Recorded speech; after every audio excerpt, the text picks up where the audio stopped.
मित्रांनो, आज वर्षातील सर्वात मोठी अमावस्या आहे। या दिवशी जर तुम्ही पिंपळाच्या झाडावर ही खास गोष्ट अर्पण केली तर तुमच्या जीवनातून आणि घरातून मोठ्यातला मोठा पितृ दोषही तत्काळ दूर होईल। पहा, हा महिना विशेषतः आपल्या पितरांना, माता लक्ष्मीला, श्री हरी विष्णूंना आणि भगवान कृष्णांना समर्पित आहे। या महिन्यात पितरांना प्रसन्न करण्यासाठी आणि त्यांचे आशीर्वाद प्राप्त करण्यासाठी अनेक उपाय केले जातात। खूप वेळा असे होते की घरात थोड्याफार पितृदोषामुळे अनेक समस्या निर्माण होतात।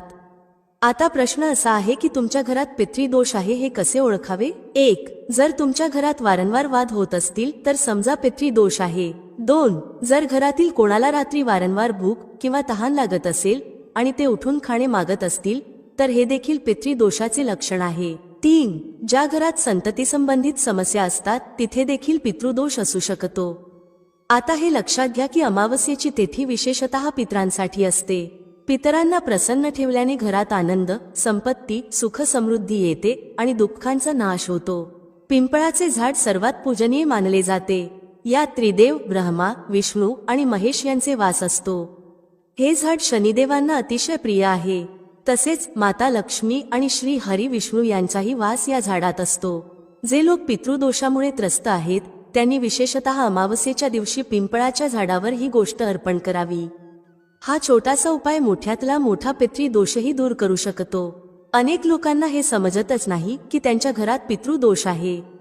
हे ओळखणे सोपे आहे। जर घरात कोणाला वारंवार भूक लागत असेल किंवा कोणत्याही लहान मुलाला किंवा मोठ्या व्यक्तीला वारंवार अपघात होत असतील, ज्या घरात वारंवार मोठे अपघात होतात तिथे देखील पितृदोष असतो। म्हणूनच पितरांना नेहमी प्रसन्न ठेवण्याचा प्रयत्न करा। पूजा अर्चा आणि उपाय करण्यासोबतच पितरांना प्रसन्न करण्यासाठी पावले उचलली पाहिजेत। आता जाणून घेऊया की अमावस्येच्या दिवशी पिंपळाच्या झाडावर काय अर्पण करायचे आहे। मित्रांनो, अमावस्येच्या दिवशी तुम्ही पिंपळाच्या झाडावर काळे तीळ अर्पण केले पाहिजेत। पितरांना काळे तीळ अत्यंत प्रिय असतात आणि त्यांचा उपयोग त्यांना प्रसन्न करण्यासाठी केला जातो। या छोट्या उपायाने तुम्ही तुमच्या जीवनातून आणि घरातून पितृदोष दूर करू शकता। तुम्हाला काय करायचं आहे? कच्चं दूध घ्यायचं आहे। दूध कच्चंच घ्यायचं आहे, उकळून अजिबात घेऊ नका।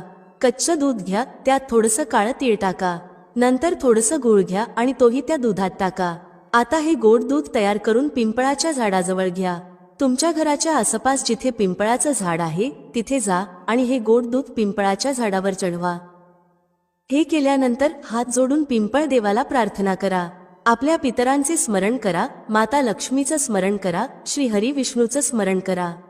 सगळ्यांची क्षमा मागा आणि सांगा की जी काही आमची चूक झाली आहे ती माफ करा आणि आमच्या जीवनातील कष्ट दूर करा। जेव्हा तुम्ही अमावस्येच्या दिवशी हे गोड दूध पिंपळाच्या झाडावर चढवता तेव्हा समजा की हा दिवस आपल्या पितरांसाठी, माता लक्ष्मी आणि श्री हरी विष्णू यांच्यासाठी आहे। या उपायाने पितृदोष घरातून दूर होतो, धनाच्या समस्या संपतात, कर्जाच्या समस्या दूर होतात आणि तुमच्या जीवनातील सर्व संकटे संपतात। जेव्हा तुम्ही पिंपळाच्या झाडावर हे कच्चं दूध, गूळ आणि तिळासह अर्पण करता तेव्हा हा एक अत्यंत चमत्कारी उपाय ठरतो। हा उपाय तुमच्या पितरांना त्वरित प्रसन्न करतो। पितृदोष लहान असो वा मोठा, कोणत्याही प्रकारचा पितृदोष घरात असो, हा उपाय तो त्वरित दूर करतो। यासोबतच माता लक्ष्मीही फार लवकर प्रसन्न होतात, विशेषतः जेव्हा तुम्ही हा उपाय अमावस्येच्या दिवशी करता। आता दुसऱ्या उपायाबद्दल बोलूया। हा उपाय तुम्हाला तुमच्या घरी करायचा आहे आणि हा देखील पितरांना प्रसन्न करण्यासाठी आणि पितृदोष दूर करण्यासाठी आहे। पितृदोष ज्या व्यक्तीच्या जीवनात असतो त्याला अनेक अडचणींचा सामना करावा लागतो, पण एक छोटासा उपाय तुम्ही अमावस्येच्या दिवशी केला तर पितरांचे आशीर्वाद नेहमी तुमच्यावर राहतील। जर पितर रागावले असतील तर ते प्रसन्न होऊन जातील आणि जर ते आधीच प्रसन्न असतील तर त्यांचे आशीर्वाद आणखी वाढतील। तुम्हाला काय करायचं आहे? एक छोटंसं दिवा घ्यायचं आहे। दिवा तुम्ही पिठाचं किंवा मातीचं घेऊ शकता। आता हा दिवा मोहरीच्या तेलाने तयार करायचा आहे। गोल वातीचा दिवा तयार करा। हा दिवा अमावस्येच्या दिवशी तुमच्या घरात जिथे तुम्ही पिण्याचं पाणी ठेवता त्या ठिकाणी लावा। जर तुम्ही पाणी फ्रीजमध्ये ठेवता तर फ्रीजच्या अगदी जवळ दिवा ठेवू नका। थोड्या अंतरावर सुरक्षित ठिकाणी दिवा ठेवा। तिथे दिवा ठेवल्यानंतर तुमच्या पितरांचे स्मरण करा आणि त्यांच्याकडे क्षमा मागा। हे ठिकाण आपल्या पितरांचे स्थान मानले जाते। अमावस्येच्या दिवशी जर तुम्ही संध्याकाळी इथे दिवा लावता तर पितृदोष कधीही लागत नाही। पितर नेहमी प्रसन्न राहतात। हा दुसरा उपाय पितरांना प्रसन्न करण्याचा आहे. यामुळे पितर नेहमी प्रसन्न राहतात आणि तुमच्या सर्व मनोकामना पूर्ण होतात. आता तिसऱ्या उपायाबद्दल बोलूया. हा उपाय तुमच्या मनोकामना पूर्ण करण्यासाठी आहे. हा उपाय केल्यास तुमची कितीही मोठी मनोकामना असेल ती पूर्ण होईल. तसेच पितरही प्रसन्न होतील आणि धनामध्ये वाढ होत जाईल. अमावस्येचा दिवस पितरांसाठी, माता लक्ष्मी आणि श्री हरी विष्णू यांच्यासाठी असतो. जर तुम्हाला तुमची मनोकामना लवकर पूर्ण करायची असेल तर नेहमी श्री हरी विष्णू आणि भगवान महादेव यांच्याशी संबंधित उपाय करा. महादेवांना भोलेनाथ म्हणतात कारण ते आपल्या भक्ताच्या थोड्याशा पूजेमुळेही प्रसन्न होतात. तुम्हाला काय करायचं आहे? तुमच्या घरातून पाणी घ्या, त्यात 2 चिमूट काळे तीळ टाका, थोडासा गूळ टाका. आता हे पाणी महादेवांच्या शिवलिंगावर चढवा. जर तुम्ही हा उपाय अमावस्येच्या दिवशी केला आणि महादेवांना तुमची मनोकामना सांगितली तर तुमची कितीही मोठी मनोकामना असेल ती पूर्ण होईल. महादेव एकमेव असे देव आहेत जे सगळ्यात लवकर ऐकतात. ते आपल्या भक्तांच्या सगळ्या मनोकामना पूर्ण करतात आणि त्यांच्या सगळ्या संकटांना दूर करतात. साक्षात काळ सुद्धा त्या व्यक्तीचं काहीही वाईट करू शकत नाही ज्या व्यक्तीसोबत महादेवांचा आशीर्वाद असतो. आता पहा, जे जल तुम्ही तुमच्या घरातून शिवलिंगावर अर्पण केले आहे ते महादेवांना समर्पित होते आणि ते थेट तुमच्या पितरांपर्यंत पोहोचते. अशा प्रकारे महादेवांच्या शिवलिंगावर जल अर्पण केल्याने तुमची मनोकामना पूर्ण होते, पितर प्रसन्न होतात, पितृदोष दूर होतो आणि माता लक्ष्मीची कृपा तुमच्यावर बरसते. तर पहा, आजच्या व्हिडिओमध्ये आम्ही तुम्हाला खूप चांगले आणि सोपे उपाय सांगण्याचा आणि समजावण्याचा प्रयत्न केला आहे. हे उपाय नक्कीच स्वीकारा. तुमच्या घरामध्ये नेहमीच माता लक्ष्मीचा वास राहील. आम्ही माता लक्ष्मीला प्रार्थना करतो की त्या नेहमी तुमच्या घरात धनाची वर्षाव करतील आणि तुमच्या जीवनातील सर्व कष्ट दूर करतील. आता पुढील महत्त्वाच्या आणि प्रभावी उपायाबद्दल बोलूया. मित्रांनो, मार्गशीर्ष महिन्यात कोणत्याही दिवशी तुलसीच्या सुकलेल्या लाकडाचा उपाय करा. हा उपाय तुम्हाला इतके धनवान बनवेल की पाहताच पाहताच तुम्ही करोडपती बनाल. माता लक्ष्मीची कृपा तुमच्यावर अशा प्रकारे बरसेल की येणाऱ्या 7 पिढ्या देखील तुमच्या कमावलेल्या धनाचा लाभ घेतील. पहा, या काळात तुम्ही कोणत्याही दिवशी हा उपाय करू शकता. हा उपाय केल्यानंतर तुम्ही स्वतःच पाहाल की तुमच्या जीवनातील धनाशी संबंधित सर्व समस्या ज्यामुळे तुम्ही त्रस्त होता किंवा तुमच्या घरात गरिबी पसरलेली होती त्या सर्व दूर होऊ लागतील. ज्या लोकांच्या घरात कर्जासारख्या समस्या आहेत त्यांनी विशेषतः या महिन्यात तुलसीच्या सुकलेल्या लाकडांचा उपाय करायला हवा. म्हणूनच या महिन्यात विशेषतः जर तुम्ही तुलसीच्या सुकलेल्या लाकडांचा उपाय केला तर तुमचे भाग्य असे चमकेल की तुम्ही स्वतःही यावर विश्वास ठेवू शकणार नाही. तुलसीच्या सुकलेल्या लाकडांचा उपाय तुमच्या जीवनातून गरिबीला कायमची दूर करतो. पहा, श्री हरी विष्णूंना तुलसी माता अतिशय प्रिय आहेत. ज्या प्रकारे तुलसीचा हिरवागार वृक्ष आपल्याला धन, धान्य आणि सुख समृद्धी प्रदान करतो, त्याच प्रकारे तुलसीच्या सुकलेल्या लाकडाचेही खूप महत्त्व आहे. तुलसीच्या सुकलेल्या लाकडांचा उपाय विशेषतः धनाशी संबंधित समस्या दूर करतो. माता लक्ष्मी तुमच्या घरात अशा प्रकारे वास करतील की पुन्हा कधीही तुमच्या घराला सोडून जाणार नाहीत. म्हणजे काय, अष्टलक्ष्मीचा तुमच्या घरात वास होईल. जर तुम्ही धनाबाबत त्रस्त असाल, प्रत्येक ठिकाणी दुःख येत असेल, धनाशी संबंधित समस्या वाढत असतील आणि पैशाची वाढ होत नसेल तर हा उपाय तुमच्या धनामध्ये लवकर वाढ करेल. श्री हरी विष्णूंची पूजा ही तुलसीशिवाय अपूर्ण आहे आणि त्यांचा भोगही. जे लोक अधिकाधिक धनवान बनू इच्छितात त्यांनी तुलसीच्या सुकलेल्या लाकडांचा उपाय नक्की करावा. धन देण्याचे कार्य धनाच्या देवी माता लक्ष्मी करतात. जर कोणाला अधिक धन पाहिजे असेल तर हे लक्षात ठेवा की श्री हरी विष्णूंना प्रसन्न करणे खूप महत्त्वाचे आहे. तेच हे ठरवतात की कोणाला किती धन द्यायचे आहे. जेव्हा श्री हरी विष्णू प्रसन्न होतात तेव्हा व्यक्तीच्या पिढ्यानपिढ्या धनात वाढ होते. तुम्ही समाजामध्ये असे बरेच लोक पाहिले असतील ज्यांच्याकडे इतके अधिक धन आहे की त्यांना स्वतःलाही माहिती नसते की त्यांच्याकडे किती धन आहे. असे लोक पिढ्यानपिढ्या धनवान होत जातात. जर तुम्हालाही हवे असेल की तुमच्या पिढ्यानपिढ्या धनात वाढ व्हावी, तुलसी माता आशीर्वाद देतील आणि तुम्हीही महाधनी व्हाल, तर श्री हरी विष्णूंची कृपा प्राप्त करा. यामुळे तुमच्या घरात सुख आणि सौभाग्य वाढतच जाईल. तर तुम्हाला तुलसीच्या सुकलेल्या लाकडांचा हा छोटासा उपाय करायचा आहे. आता पाहूया की हा उपाय काय आहे आणि तो कसा करायचा आहे. पहिले, तुलसीच्या झाडाची सुकलेली लाकडे घ्या. तुलसीच्या झाडातून एक छोटी लाकडाची काडी घ्या. जर लाकूड लांब असेल तर त्याचे 7 छोटे तुकडे करा. जर लाकूड आधीपासूनच छोटे असेल तर झाडातून 7 तुकडे काढा. आता या 7 लाकडांना कोणत्याही धाग्याने बांधा. तुम्ही मौली धाग्याचा, जो लाल किंवा पिवळ्या रंगाचा असतो, त्याचा उपयोग करू शकता. बांधल्यानंतर देशी तुपाचा दिवा तयार करा. यासाठी गोल वातीचा दिवा घ्या. आता तुमच्या घराच्या मंदिरात बसा. तुलसीच्या सुकलेल्या लाकडांना श्री हरी विष्णूंच्या समोर ठेवा. तुम्ही त्यांना कृष्ण भगवान यांच्या जवळही ठेवू शकता, जर तुमच्या घरी त्यांची मूर्ती किंवा प्रतिमा असेल. सर्वप्रथम देशी तुपाचा दिवा लावा आणि श्री हरी विष्णूंच्या समोर हात जोडून प्रार्थना करा. त्यांना प्रार्थना करा की तुमचे धन वाढावे, त्यात वृद्धी व्हावी आणि धनाशी संबंधित सर्व समस्या तुमच्या जीवनातून दूर व्हाव्यात. त्यानंतर तुम्हाला एका मंत्राचा जप करायचा आहे. हा मंत्र आहे ओम नमो भगवते वासुदेवाय नमः. या मंत्राचा 11 वेळा जप करा. ज्या दिवशी तुम्ही हा उपाय केला आहे, जसे गुरुवार किंवा शुक्रवार, त्या दिवशी तुलसीची लाकडे संपूर्ण रात्र श्री हरी विष्णूंच्या समोर ठेवा. दुसऱ्या दिवशी ही लाकडे उचला आणि लाल किंवा पिवळ्या रंगाच्या कपड्यात बांधून एक छोटीशी पोटली तयार करा. ही पोटली तुमच्या धन ठेवायच्या ठिकाणी, जसे की तिजोरी, बक्सा किंवा जिथे तुम्ही पैसे ठेवता तिथे ठेवा. जर तुम्ही दुकानदार असाल तर ती गल्ल्यातही ठेवू शकता. जसेच तुम्ही तुलसीच्या सुकलेल्या लाकडांना तुमच्या धनाच्या ठिकाणी ठेवता, तुमच्या घरात प्रत्येक दिशेने पैसा येण्यास सुरुवात होते. हा उपाय इतका चमत्कारी आहे की गरिबी कधीही परत येत नाही. जिथे माता लक्ष्मी आणि तुलसीचा वास असतो, तिथे श्री हरी विष्णूही निवास करतात. आता दुसऱ्या उपायाबद्दल बोलूया. हा उपायही तुलसीच्या सुकलेल्या लाकडांशी संबंधित आहे आणि यामुळे माता लक्ष्मी तुमच्या घरात कायमस्वरूपी निवास करतात. यासाठी तुलसीच्या झाडाच्या 5 सुकलेल्या काड्या घ्या. लक्षात ठेवा की हिरव्या तुलसीच्या काड्या घेऊ नका. सुकलेल्या झाडातूनच लाकूड घ्या. या लाकडांना पिवळ्या रंगाच्या कपड्यात बांधून एक पोटली तयार करा. आता या पोटलीवर थोडंसं गंगाजल शिंपडा.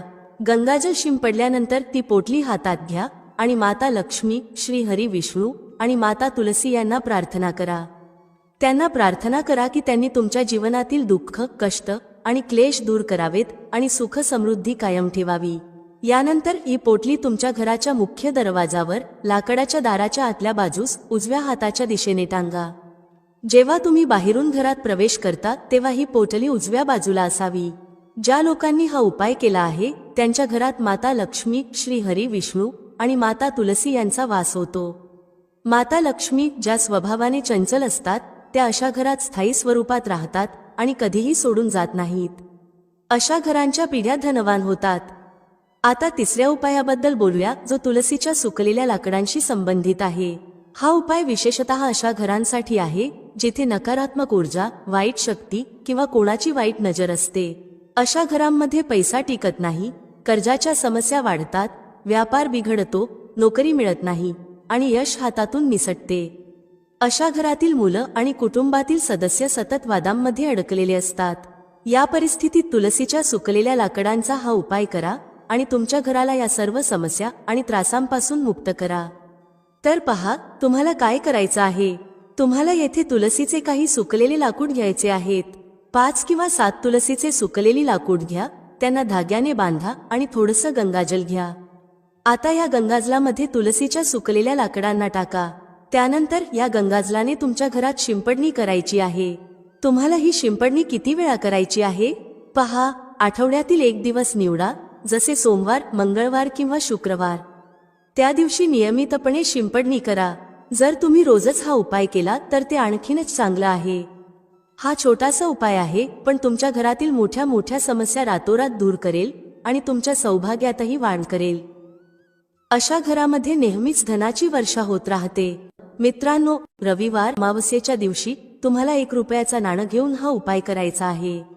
या उपायामुळे भगवान शनिदेवांच्या आशीर्वादाने तुमच्या जीवनात धनाची वर्षा होईल. तुम्ही करोडपती बनाल आणि तुमचं घर आनंदाने भरून जाईल. तुमच्या सर्व मनोकामना पूर्ण होतील. अचानकच तुमचं बँक बॅलन्स वाढू लागेल. करिअर आणि व्यवसायामध्ये इतकी प्रगती होईल की पैसा सावरणं कठीण होईल. यावेळी अमावस्येला खूप साऱ्या शुभ योगांचा निर्माण होत आहे, जो अनेक वर्षांनंतर आला आहे. म्हणूनच या दिवसाला खूप मोठं महत्त्व आहे. तुम्हा सगळ्यांनी हा 1 रुपयाच्या नाण्याचा उपाय नक्कीच करावा. आता प्रश्न असा आहे की हा उपाय कसा करायचा, कधी करायचा आणि कुठे करायचा. यासोबतच उपाय करताना कोणत्या गोष्टींचं लक्ष ठेवायचं आहे हेही समजून घेऊया.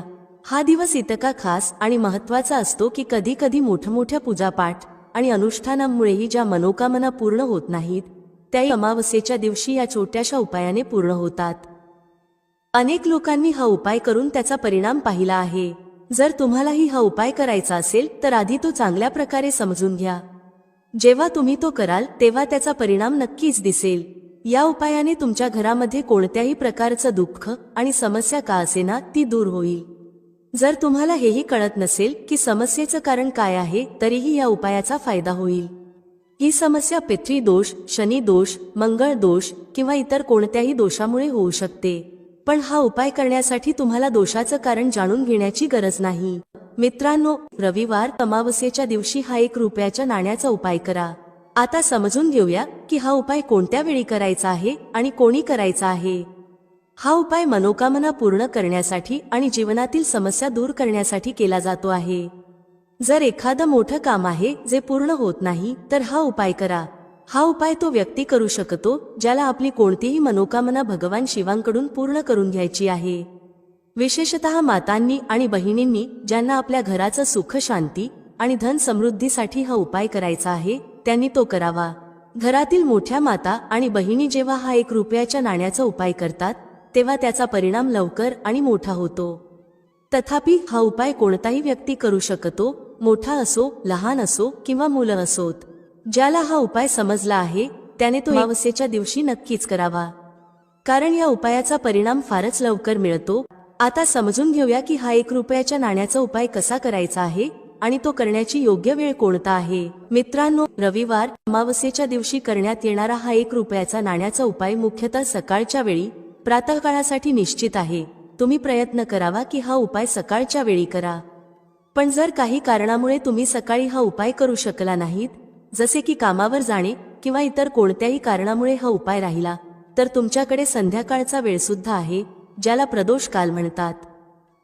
आता प्रश्न पडतो की प्रदोष कालाचा वेळ काय असतो. प्रदोष कालाचा वेळ संध्याकाळी 6 वाजेपासून रात्री 8 वाजेपर्यंत असतो. या काळात विशेषतः संध्याकाळी 6 ते 7 वाजेच्या दरम्यान हा उपाय करणे अत्यंत फायदेशीर ठरते. अनेक लोक विचारतात की जर ते नोकरीवर किंवा ड्युटीवर असतील आणि वेळेवर पोहोचू शकत नसतील तर काय करावे. अशा लोकांसाठीही चिंता करण्यासारखे काही नाही. जर तुम्ही प्रदोष कालात हा उपाय करण्यास उशीर केला आणि 7 नंतर घरी पोहोचला तरीही तुम्ही रात्री 8 वाजेपर्यंत हा उपाय करू शकता. जर याहूनही उशीर झाला तरीही तुम्ही उपाय करू शकता. जर तुमच्या जीवनात धनासंबंधी समस्या सुरू असतील, तुम्ही आर्थिक तंगीने त्रस्त असाल किंवा मेहनत करूनही यश मिळत नसेल तर हा उपाय तुमच्यासाठी खूप फायदेशीर ठरेल.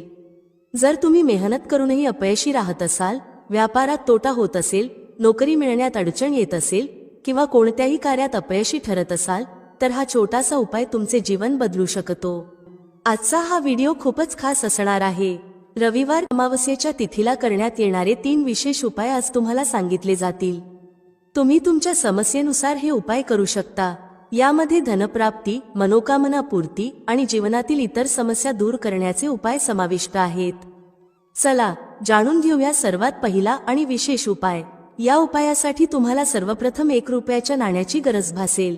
होय मित्रांनो, हा व्हिडिओ विशेषतः त्यांच्यासाठी आहे जे त्यांच्या जीवनात धनाच्या कमतरतेमुळे त्रस्त आहेत, ज्यांच्याकडे सतत पैशाची टंचाई असते, मेहनतीनंतरही यश मिळत नाही आणि जितकी मेहनत करतात त्याचा अपेक्षित परिणाम मिळत नाही. घरात कर्ज वाढत आहे, पैशाशी संबंधित समस्या सुरूच आहेत, धन घरात टिकत नाही किंवा अनावश्यक खर्च वाढत आहे. हा उपाय करून तुम्ही तुमच्या जीवनातून गरिबीला कायमचे दूर करू शकता. निर्धनता कधीच तुमच्या घरात परत येणार नाही आणि माता लक्ष्मीची कृपा नेहमी तुमच्यावर राहील. हे 1 रुपयाचे नाणे फक्त तुमच्या जीवनात धन आणणार नाही तर त्याची वाढ सुद्धा करेल. हा उपाय इतका सोपा आहे की तो कोणीही करू शकतो. महिला, पुरुष आणि मुलंसुद्धा हा उपाय करू शकतात. आजच्या व्हिडिओमध्ये असा सोपा उपाय सांगितला आहे ज्यासाठी तुम्हाला काहीही वेगळं करण्याची गरज नाही. आता जाणून घ्या की या 1 रुपयाच्या नाण्याचा उपाय कसा करायचा आहे. व्हिडिओ पूर्ण बघा जेणेकरून तुम्हाला तो चांगल्या प्रकारे समजेल. तसेच या व्हिडिओमध्ये आणखी काही उपाय सांगितले जातील जे तुमच्या मनोकामना पूर्ण करतील आणि तुम्हाला शत्रूंपासून मुक्त करतील. पहिला उपाय, रोगांपासून मुक्तीसाठी. जर तुमच्या घरात एखादी व्यक्ती आजारी असेल आणि प्रकृतीत सुधारणा होत नसेल, सतत धनाची बर्बादी होत असेल तर हा उपाय करा. तुम्हाला काय करायचं आहे. 1 रुपयाचे नाणे घ्या. 2. त्यासोबत एक वाटीमध्ये सैंधव मीठ घ्या. 3. या दोन्ही गोष्टी आजारी व्यक्तीच्या उशीजवळ ठेवा, जिथे ती व्यक्ती आराम करते. हा उपाय केल्याने आजारी व्यक्तीच्या आरोग्यामध्ये लवकर सुधारणा होईल आणि रोग घरातून दूर होतील. हा उपाय विशेषतः त्यांच्यासाठी आहे जे आजारपण आणि धनाच्या बर्बादीमुळे त्रस्त आहेत. दुसरा उपाय, पर्समध्ये धन टिकवण्यासाठी. हा उपाय सुद्धा 1 रुपयाच्या नाण्याने केला जातो. यामुळे तुमचा पर्स कधीच रिकामा राहणार नाही. नेहमी पैसा येत राहील आणि पर्स धनाने भरलेला राहील. खूप जणांच्या बाबतीत असे होते की सकाळी पर्स भरलेला असतो, पण संध्याकाळी तो रिकामा होतो. खर्च इतका वाढतो की पैसा टिकतच नाही. अशा लोकांसाठी हा उपाय आहे. 1 रुपयाचे नाणे घ्या आणि ते व्यवस्थित स्वच्छ करा. 2. एक छोटीशी पिवळ्या रंगाची कवडी घ्या. 3. हे नाणे आणि कवडी तुमच्या पर्समध्ये ठेवा. या उपायामुळे धन तुमच्याकडे येईल, टिकेल आणि तुमचा पर्स धनाने भरत राहील. तिसरा उपाय, नजर दोष आणि शत्रूपासून मुक्तीसाठी. जर तुमच्या जीवनात एखादा शत्रू तुम्हाला त्रास देत असेल किंवा तुम्हाला नजर दोष लागला असेल तर हा उपाय करा. नजर दोष तुमच्या धनाला आणि घराला बर्बाद करू शकतो. तुम्हाला काय करायचं आहे? 1. 4 फुलांची लावण घ्या. 2. एका कापुरासोबत हे तुमच्या घरामध्ये जाळा. हा उपाय विशेषतः शनिवार किंवा मंगळवारी करा. जरी हा उपाय कोणत्याही दिवशी करता येतो, तरीही शनिवार आणि मंगळवारचे दिवस अधिक प्रभावी ठरतात. जेव्हा तुम्ही हा उपाय करता तेव्हा संकटमोचन हनुमानजींचं ध्यान करा आणि प्रार्थना करा की त्यांनी तुम्हाला शत्रूपासून मुक्ती मिळवून द्यावी. लवंग आणि कापूर जाळल्यानंतर जी राख राहते ती घराबाहेर एखाद्या झाडाजवळ ठेवा.